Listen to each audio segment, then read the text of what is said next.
আমার 6 ভাই বোনের মধ্যে সবচেয়ে ছোট ছিল শরীফ উসমান হাদি। আজকের তার লাশ আমার কাঁধে বহন করতে হচ্ছে। আজকের আপনাদের কাছে আমার কোনো দাবি নাই, শুধু একটি দাবি। 7 থেকে 8 দিন হয়ে গেল দিবালোকে প্রকাশ্যে রাজধানী ঢাকায় জুমার নামাজের পরে খুনি প্রকাশ্যে গুলি করে যদি পার পেয়ে যায়, এর চেয়ে লজ্জার আমাদের আর কিছু নাই।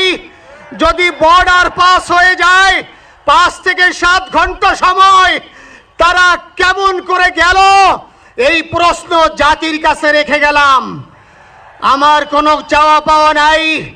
আমার ভাই উসমান হাদি শহীদ হয়েছে, ওর শহীদি তামান্না ছিল। আপনারা ওর বক্তব্য শুনেছেন, আপনারা শহীদ উসমান হাদির টক শো শুনেছেন। ও সব সময় শহীদি তামান্না করত। হয়তো আল্লাহ তাআলা ওর শহীদি সেই মত নসিব করে দিয়েছেন। কিন্তু আপনাদের কাছে আমি এই ঋণ কোনোদিন আমি ছাড়ব না। আমার ভাই শরীফ উসমান হাদির বিচার যেন প্রকাশ্যে এই বাংলার জমিনে আমরা দেখতে পারি।